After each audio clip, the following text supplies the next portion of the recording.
Hôm nay Vân chia sẻ với các bạn trà hoa đậu biếc và cây hoa đậu biếc Vân trồng trong vườn ha.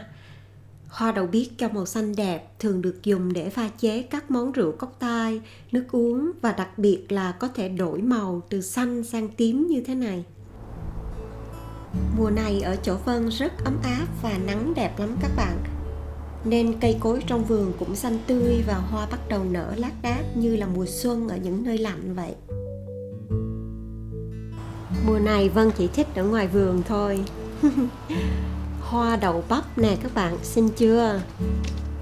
Hai con trai của Vân cũng thích ra vườn vào mùa này lắm, được khám phá đủ trò. Đây là hạt đậu biếc, nó như thế này. Vân được tặng và không ngờ là rất là dễ trồng. Vân ngâm hạt trong nước vài ngày rồi gieo vào những chậu nhỏ trước, rồi đợi cho cây cao khoảng vài gang tay Vân mới trồng xuống đất. Đây là cây đậu biếc Vân gieo hạt tháng 6 vừa rồi. Chỉ 6 tháng thôi mà nó lên cao thế này và qua được mùa nắng nóng của Phoenix là xứ có khí hậu sa mạc ở Vân, nên chắc chắn là đậu biếc chịu được hạn rất tốt các bạn. Cũng gieo hạt và trồng xuống đất cùng khoảng thời gian, nhưng chỗ này có quá nhiều nắng vào tháng hè nên cây vẫn èo uột như thế này. Nhưng dù sao thì cây vẫn tồn tại qua được mùa nắng là tốt rồi. Hoa đậu biếc nở xong thì đậu trái nè các bạn. Để xem thử là có nhiều hạt không ha. Cây được khoảng đâu chừng 4 tháng thì Vân thấy bắt đầu ra hoa lác đác và càng ngày càng ra hoa nhiều hơn. Nhưng hoa vẫn lưa thưa thế này chứ không đặt hết cả cây đâu các bạn. Nếu mà cây cho hoa nhiều hơn thì cả dàn hoa màu xanh thẫm hơi bị đẹp ha.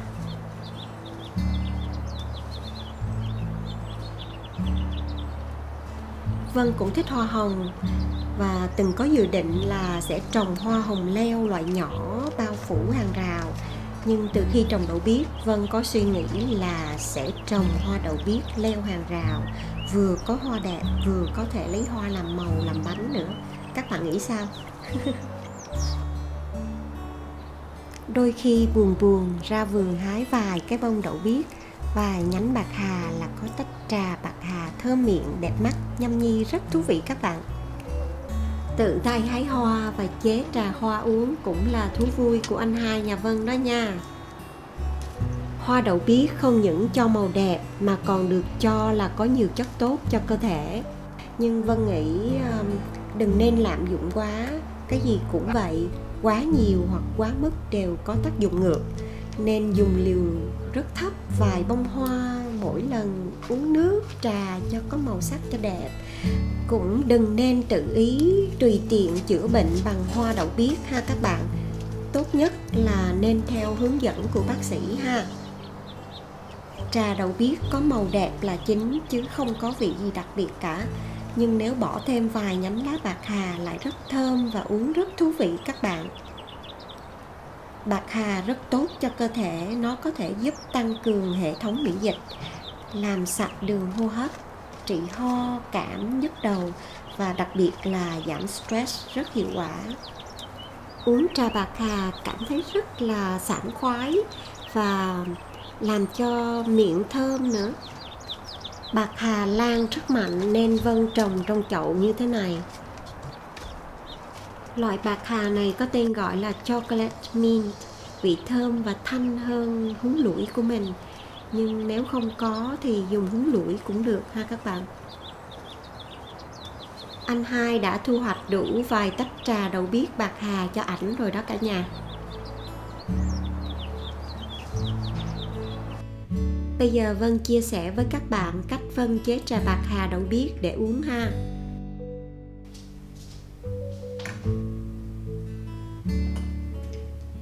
Vân chỉ cắt lấy lá bạc hà thôi ha các bạn.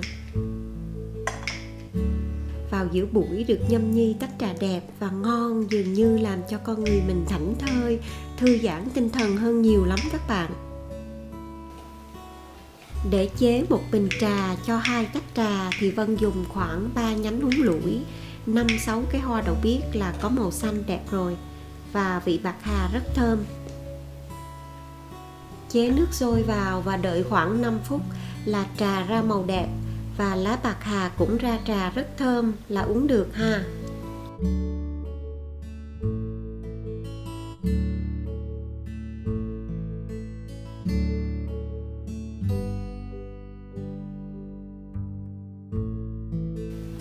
Thêm vài cái bánh ngọt để ăn vặt giữa buổi ha. Mùi lá bạc hà thơm quá. Bây giờ anh Hai nhà Vân sẽ chia sẻ với các bạn trải nghiệm của anh Hai với trà bạc hà đậu biếc ha. Giống như là chơi đồ hàng vậy, khoái lắm.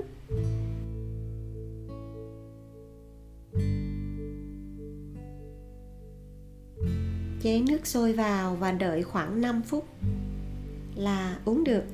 Rất là đơn giản, như đang giỡn vậy. Hoa nhà lá vườn có sẵn, bảo đảm sạch. Các con tha hồ thử nghiệm thích lắm.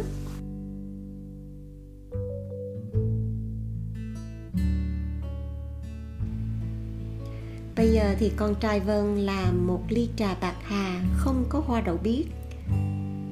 Đây là món uống anh chàng rất là thích. Và anh chàng muốn so sánh trà bạc hà có đậu biếc và trà bạc hà không đậu biếc khác nhau như thế nào và uống cái nào thích hơn.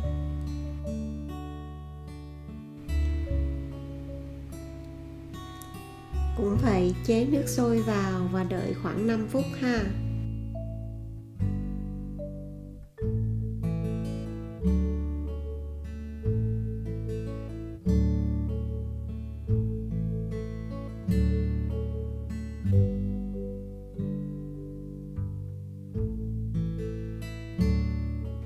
Chỉ là khuấy thôi mà coi bộ anh Hai rất là khoái nha các bạn.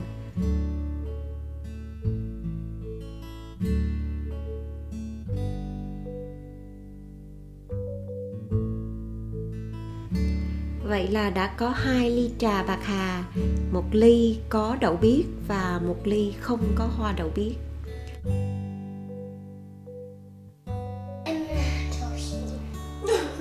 I will drink all of it because I'm really thirsty. Amen. I need to try it too. So, it tastes. These both as mint. 2 of them taste like mint. What do you like better, the blue one or the yellowish I one? like both because they're the same. They're the same. So I don't know which one I will pick. Actually, I like the blue one. So I want you to. I'll just drink all of it now. Tình hình là anh ba nhà Vân thích trà bạc hà có hoa đậu biếc hơn là trà bạc hà không có màu xanh của hoa đậu biếc đó các bạn. Từ ngày có hoa đậu biếc trong vườn, Vân hay uống trà bạc hà cho hoa vào. Vân cho bạc hà và hoa thẳng vào tách như thế này. Chế nước sôi vào, đợi 5 phút rồi dùng muỗng vớt ra. Khỏi dùng bình chế trà cũng được luôn. Hoa và lá to lắm, không có cặn bã gì, vớt ra dễ dàng lắm các bạn. Trà đậu biếc còn có một điểm đặc biệt nữa là khi cho vào ít giọt nước chanh là nó sẽ chuyển màu. Các bạn xem ha.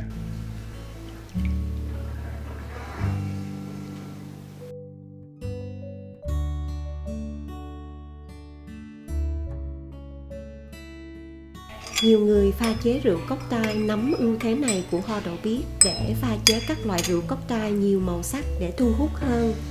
Vân hy vọng sẽ có một ngày gần đây Vân dùng màu hoa đậu biếc để làm bánh chia sẻ với các bạn ha. Nhưng các bạn nhớ ủng hộ Vân bằng cách like và share để Vân có động lực quay phim và làm nhiều phim hữu ích hơn để chia sẻ với các bạn ha.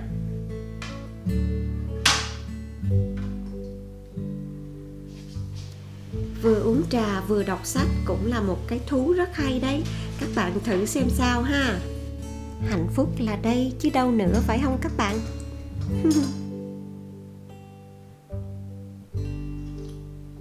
Vâng, cảm ơn các bạn đã xem và hẹn gặp lại.